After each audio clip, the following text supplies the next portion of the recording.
निकराम 14 अगस्त 1947 को जब दुनिया के नक्शे पर पाकिस्तान उभरा तो ये कोई आम रियासत नहीं थी। ये एक ऐसी मुमलिकत थी जिसके पास न अपना कोई ढांचा था, न दफ्तर, न कुर्सियां और न ही कलमो दवात।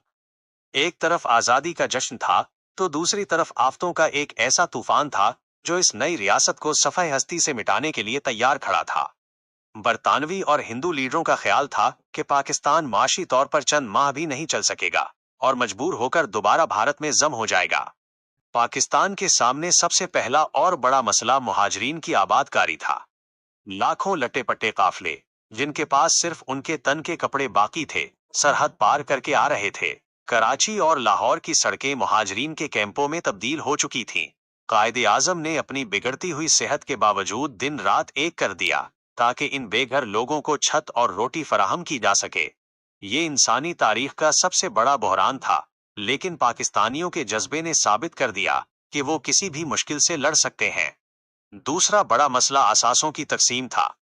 तकसीम हिंद के मुआहदे के तहत पाकिस्तान को फौजी साजो सामान, रेल के इंजन और नकदी का जो हिस्सा मिलना था, भारत ने उसे रोक लिया।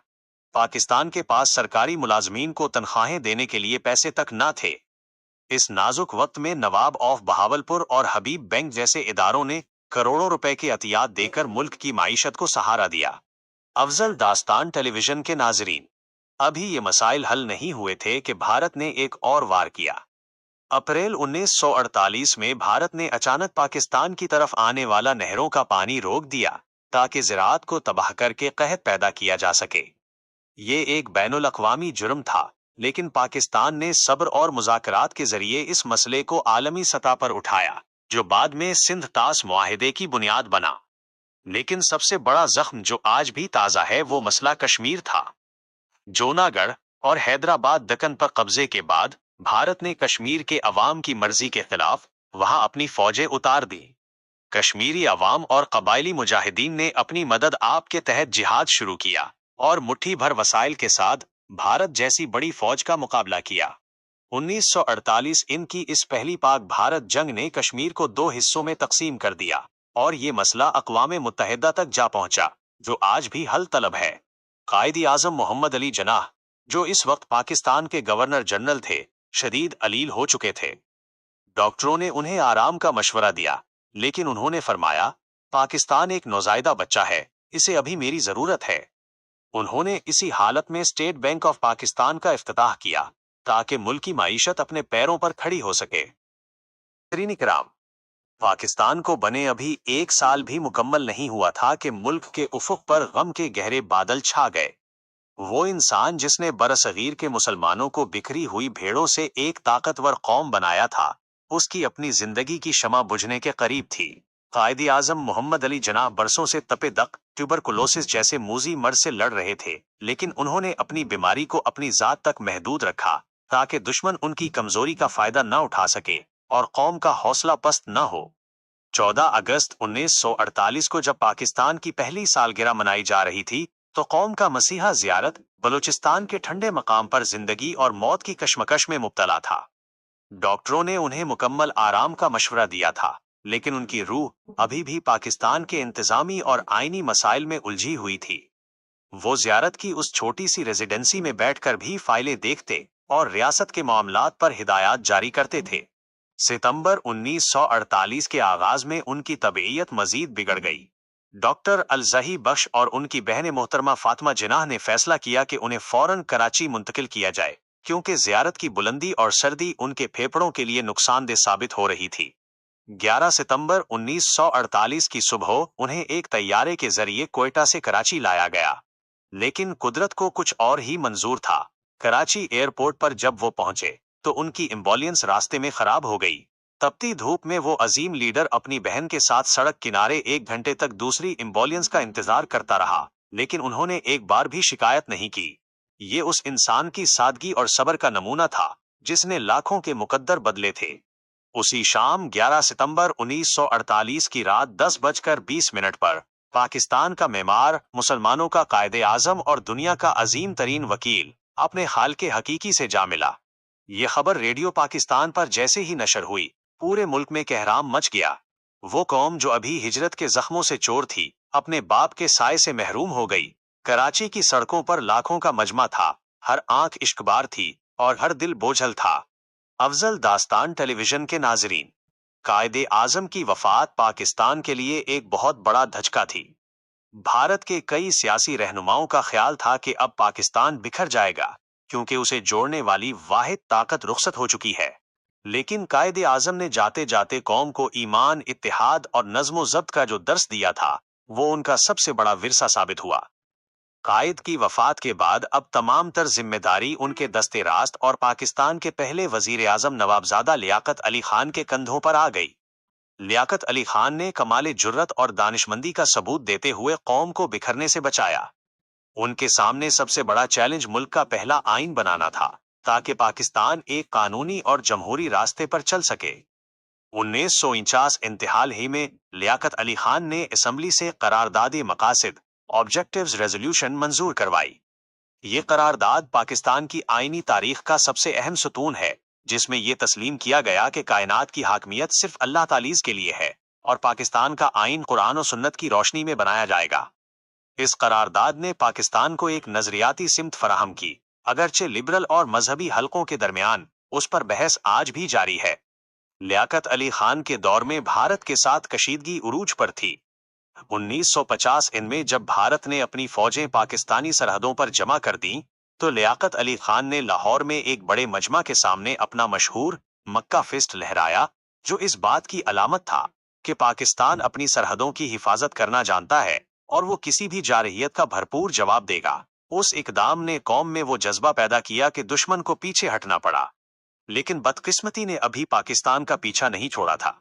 16 अक्टूबर 1951 को जब लियाकत अली खान रावलपिंडी के कंपनी बाग, मौजूदा लियाकत बाग में एक अवामी जलसे से खिताब करने के लिए खड़े हुए, तो सैयद अकबर नामी एक शख्स ने उन पर गोलियां चला दें। कायदे मिल्लत के आखिरी अल्फाज थे, सितारा, या अल्लाह, पाकिस्तान की हिफाजत फरमा, सितारा। उनकी शहादत ने पाकिस्तान की सियासत में वो खला पैदा कर दिया जिसे आज तक कोई पर ना कर सका। अक्टूबर 1951 में लियाकत अली खान की शहादत पाकिस्तान की तारीख का वो स्याहबाब है जहां से मुल्क का सियासी क़िबला तब्दील होना शुरू हुआ। कायदे आजम की वफात के बाद लियाकत अली खान ही वो वाहिद कड़ी थे जिन्होंने कौम और सियासत को जोड़कर रखा हुआ था। उनकी शहादत के बाद पाकिस्तान की सियासत मोहल्लाती साजिशों, पैलेस इंट्रीग्स का शिकार हो गई और वो ब्यूरोक्रेसी, जिसे कायदे आजम ने सिर्फ हुक्म की तामील का पाबंद बनाया था, अब इक़्तिदार के ऐवानों में फैसले करने लगी।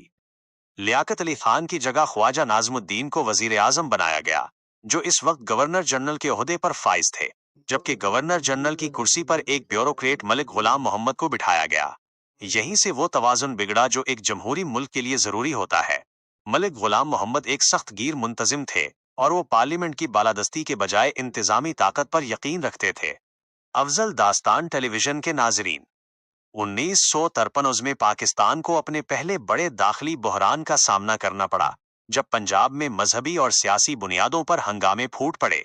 इन हालात को जवाज बनाकर गवर्नर जनरल मलिक गुलाम मोहम्मद ने एक गैर आईनी कदम उठाया और वजीर आजम ख्वाजा नाज़मुद्दीन को बरतरफ कर दिया, हालांकि उन्हें असम्बली की अक्सरियत हासिल थी। ये पाकिस्तान की तारीख में पहला मौका था जब एक नामजद सरबराह ने मुंतखब वजीर आजम को घर भेज दिया। इस वाक़े ने पाकिस्तान में जमहूरियत की जड़ें हिलाकर रख दें। उसके बाद मोहम्मद अली बोगरा को अमेरिका से बुलाकर वजीर आजम बनाया गया। उन्होंने बोगरा फार्मूला के जरिए मशरकी और मगरबी पाकिस्तान के दरमियान आईनी ताअत्तुल को खत्म करने की कोशिश की, लेकिन जब उन्होंने गवर्नर जनरल के इख्तियारात कम करने के लिए कानून साजी शुरू की, तो मलिक गुलाम मोहम्मद ने पूरी असम्बली ही तहलील कर दी। ये मामला अदालत में गया और मशहूर जमाना मौलवी तमीजुद्दीन केस सामने आया। इस केस में चीफ जस्टिस मुनीर ने नजरिया जरूरत, डॉक्ट्रिन ऑफ नेसेसिटी ईजाद किया, जिसने मुस्तकबिल में हर गैर आईनी इकदाम और मार्शल लॉ के लिए रास्ता हमवार कर दिया। 1955 में बीमारी की वजह से मलिक गुलाम मोहम्मद की जगह एक और bureaucrat Iskander Mirza governor general बने। उनके दौर में पाकिस्तान का पहला आइन 1956 का आइन मंजूर हुआ, जिसके तहत पाकिस्तान को इस्लामी जमहूरिया करार दिया गया और इस्कंदर मिर्जा मुल्क के पहले सदर बने। लेकिन इस आइन की उम्र बहुत कम थी। सदर इस्कंदर मिर्जा ने अपनी कुर्सी बचाने के लिए सियासी जमातों को आपस में लड़ाना शुरू कर दिया। اس کا اندازہ اس بات سے لگایا جا سکتا ہے کہ صرف 2 سالوں کے دوران 4 وزرائے اعظم چودھری محمد علی، حسین شہید سہروردی، آئی چندریگر اور ملک فیروز خان نون تبدیل ہوئے۔ معاشی طور پر پاکستان ان سالوں میں گندم کے بحران اور مہنگائی کا شکار رہا، لیکن دوسری طرف صنعتی ترقی کی بنیادیں بھی رکھی جا رہی تھیں۔ پاکستان نے امریکہ کے ساتھ دفاعی معاہدوں SEATO اور سینٹو میں شمولیت اختیار کی تاکہ اپنی فوجی طاقت کو بھارت کے مقابلے میں مضبوط کر سکے۔ ناظرین کرام، سیاسی عدم استحکام اس حد تک بڑھ گیا کہ اکتوبر 1958 میں صدر اسکندر مرزا نے خود ہی اپنے بنائے ہوئے آئین کو منسوخ کر دیا اور ملک میں پہلا مارشل لا نافذ کر دیا۔ انہوں نے فوج کے سربراہ جنرل ایوب خان کو چیف مارشل لا ایڈمنسٹریٹر مقرر کیا، لیکن اسکندر مرزا یہ بھول گئے تھے کہ جب فوج اقتدار میں آتی ہے تو وہ کسی اور کی مداخلت برداشت نہیں کرتی۔ مارشل لا کے صرف 20 دن بعد 27 اکتوبر 1958 کو جنرل ایوب خان نے اسکندر مرزا کو زبردستی استعفیٰ دینے پر مجبور کیا اور انہیں جلاوطن کر کے اقتدار پر مکمل قبضہ کر لیا۔ یہیں سے پاکستان میں فوجی آمریت کے پہلے طویل دور کا آغاز ہوا، جسے ایوب خان نے ترقی کا اشرہ قرار دیا۔ لیکن کیا واقعی یہ ترقی کا دور تھا، یا اس دور نے مشرقی اور مغربی پاکستان کے درمیان نفرت کے وہ بیج بوئے جنہوں نے آگے چل کر ملک کو دو لخت کر دیا؟ افضل داستان ٹیلی ویژن کے دوستو، داستان ہند اب اس موڑ پر ہے جہاں ایک فوجی حکمران نے پاکستان کی تقدیر بدلنے کا دعویز کیا۔ اگلی قسط میں ہم ذکر کریں گے ایوب خان کے دور 1965 کی پاک بھارت جنگ اور ان واقعات کا جنہوں نے پاکستان کو ایک نئی راہ پر ڈال دیا۔ افضل داستان ٹیلی ویژن کے معزز ناظرین، تاریخ کے جھروکوں سے جھانکتی یہ کہانیاں صرف قصے نہیں بلکہ ہمارے اسلاف کی محنت اور قربانیوں کا نچوڑ ہے۔ ہمارا مقصد ان سچی داستانوں کو آپ تک پہنچانا ہے تاکہ ہم اپنی جڑوں سے باخبر رہ سکیں۔ اگر آپ کو ہماری ریسرچ اور محنت پسند آئی ہے تو براہ کرم افضل داستان ٹیلی ویژن کو سبسکرائب کر کے اس قافلے میں شامل ہو جائیں۔ آپ کی رائے ہمارے لیے مشعل راہ ہے، اس لیے کمنٹس میں اپنی تجویز اور پسندیدگی کا اظہار ضرور کیجیے گا۔ اس ویڈیو کو شیئر کر کے ان لوگوں تک پہنچائیں جنہیں تاریخ سے لگاؤ ہے۔ یاد رکھیے، آپ کا تعاون ہی ہمیں اس طویل سفر کو جاری رکھنے کی ہمت دیتا ہے۔ اپنا بہت خیال رکھیے گا۔ اللہ حافظ۔